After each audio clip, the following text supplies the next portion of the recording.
Hi guys, I'm coming to you today from Wolf Creek Overlook. It's near Pagosa Springs, Colorado, a place that I grew up in, and it is, as you can see, an incredibly beautiful spot. Today I want to talk to you about a topic that's not fun to face, but it's something that we all do face, and that's the subject of pain.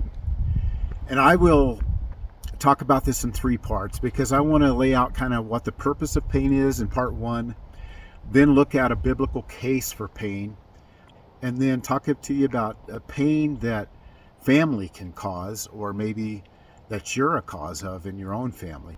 And that'll be part three, and that's probably the one that you're going to want to listen to right away. But if you will stick with me on the purpose, the laying the foundation, and then looking at a biblical case of pain and how that worked out. I think the family pain, the family caused pain, is going to make a whole lot more sense to you. You could substitute the words anguish or despair, despondency, and we talk about all this. And most people, somewhere and somehow in their lives, they experience some form of pain. And as we do, we tend to wonder why. In my own life as an individual and a father and a husband, a son, a principal, a superintendent, a chaplain, I've experienced and witnessed different kinds of pain. The life of a school administrator and a chaplain is one in which there are many parallels, and both deal in leadership, both deal in problem solving, and in both there's a group of people to tend to care for, to shepherd.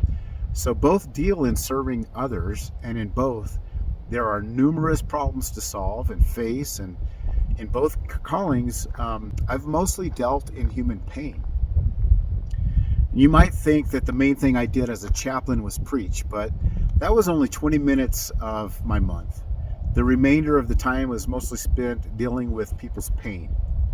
And you might think that a school principal or a school superintendent, the main thing you do is manage the school's budget or its employees or instructional programs. And actually, I find most of my time is spent in dealing with people's pain. Now and then there's an article in the paper about the great things that are being done in a school district, and when those things come out, I get folks who congratulate me on the progress, the program, the initiative, and it feels great, and it's an indicator that good things are going on. But mostly, the majority of my time is dealing in human pain. Trying my best to track custody battles and individual schedules each family has for their visitation rights, disciplinary situations where no one wins, parents who at this point in time simply aren't able to see the detriment that their parenting practices or the lack thereof are causing on their child. The death of a grandpa or a grandma, a mom, dad, a child who's let me know his dad is in prison, or his mom brought home another man last night and he's hoping this one might be his new dad. And this is 90% of the time, but you'd never know it. Administrators are pretty good about carrying our weather and making good out of bad and just moving forward. As a chaplain, I got to experience the highs of a couple who says their marriage they'd given up on now has a future. And they predict a very strong one because of the renewed commitment caused by some teaching they heard during a marriage retreat weekend. I got to teach once a month at a church service and hear soldiers tell me about the teaching that caused them to rethink their life, their situation, and the good that will come from this. But 90% of the time, I simply dealt in human pain. It was the loss of a soldier, an adulterous affair, a divorce, a drug addiction, an alcoholism problem, a domestic violence situation, a father who could not find in himself any worth in his fathering abilities, a child with cancer, and a mother struggling to deal with the implications of that. Most of my time during a drill weekend was counseling and praying with folks and patching up wounds, or simply listening to a grown man sob as he openly wept in front of me as he came to the realization that he failed at something. And you'd think after retiring as a chaplain and dealing with this, I'd be used to it, but I'm not. I might compartmentalize it, but you never get used to human pain. Most days I simply prayed for the perseverance to hear another situation, and I prayed for the wisdom to deal with it. And most days I wondered how I would face one more story, one more distraught soldier, one more broken family. For me, the answer comes every day. I simply look back and am in as much awe of how something worked out as I was concerned about it to begin with. And I see nothing but the hand of God dispensing grace enough to carry me through the given situation, because it's sure not me. I couldn't imagine facing all the darkness this world has to offer without the grace of God, without Him directing my steps and lighting my path as I pray each and every morning that He does so. And to be honest, I'm scared to death of what each day may bring. And yet I'm confident it will be taken care of by the healing power only God can dispense. And that allows me to face it with confidence. And pain is ubiquitous among humans. It's something we all experience in various forms. And with the experience of continuously dealing in pain, I thought I should address it, study it, break it down, and for the benefit of all of us, understand why we go through it. All of these things can come from outside sources, or they can be self-inflicted through our own actions. All of them cause us to hurt in different ways. For example, breaking a leg is much different pain than when a parent has to watch their child go through something they can't control and that they can't fix. Each type has its own tolerance level, and each type its own anguish. In this world, there are so many ways a person can experience pain and its effects. And many have experienced the pain of divorce. Many of us have watched our children suffer. And many of us have lost a loved one or suffered a blow to our finances that might take years to recover, or a slanderous attack on Facebook. And most of the time, when we're attacked with slander or we're being talked about in a person's circle of influence, that person themselves does not have the full story. And about 99% of the time, they're also not a part of the solution. You might not ever heard of moral injury. It's something that's somewhat of a military term to describe a certain type of pain. And I'm going to throw in some military stuff here today to let you see inside the window of the chaplaincy. Simply put, moral injury is a betrayal of what's right by somebody in a legitimate authority in a high-stakes situation. Moral injury is the damage done to one's conscience or a moral compass when that person perpetrates, bears witness, or something happens that is a transgress that one's deeply held moral and ethical beliefs or codes of conduct is broken. And these issues can all be causes of shame or guilt as a result of violating the warrior code, failing to act, surviving when others did not, failing to save or protect others, killing or injuring others. Emotions involved in moral injury can be helplessness, loss of control, stress symptoms of any kind, anger, outrage. One psychologist who studies this type of pain refers to berserk rage at the betrayal of authorities.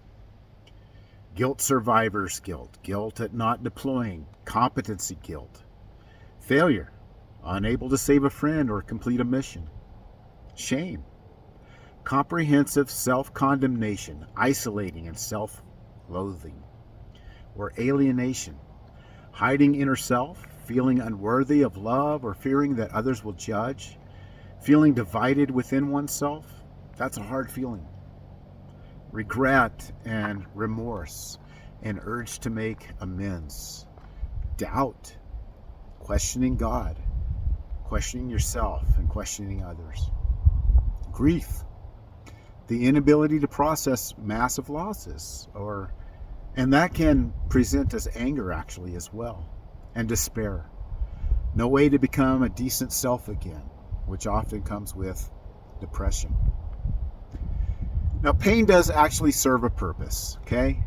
Just to speak from a physical perspective before we get into the spiritual perspective. There are nervous system diseases where people lose their fingers, burn themselves, bruise themselves, cut themselves because they have no feeling to begin with.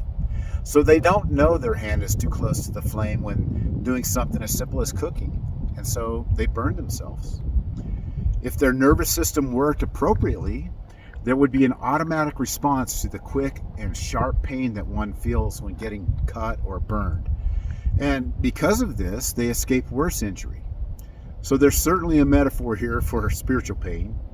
If we dance too close to the fire, we're likely to get burned. So yes, pain actually does have a purpose. You might not have thought of that before. And we tend to ask the question, is God punishing for my sin when we go through pain? Well, we can certainly look back to Israel as they wandered through the desert and as they tried to establish a home, as they served God and turned from God, with sin that was often paired with its own consequence. But generally speaking, we don't get the idea that God is just sitting around waiting for us to do something. We do know from Paul's writings to the Romans that grace has an opportunity to shine in areas where there is sin in our lives. And sin, by the way, just means missing the mark. We miss the mark in a lot of ways, and when we do, we tend to face the consequences. And that comes spiritually as well as materially. Now, does that mean that we should sin so that grace can show up? The more we sin, the more grace we have? No. And that's a whole different topic for another time. But no, that's not what it means. Why me? That's often the first and most natural question to ask when we experience pain. But we've got to move past just the asking and into a state of realization that we're not alone in this. When we ask the why questions, we need to remind ourselves of those around us who experience pain and look back to the biblical people who experience pain. And that reflection can give us some perspective. We're definitely not alone in experiencing something that is common to all human beings.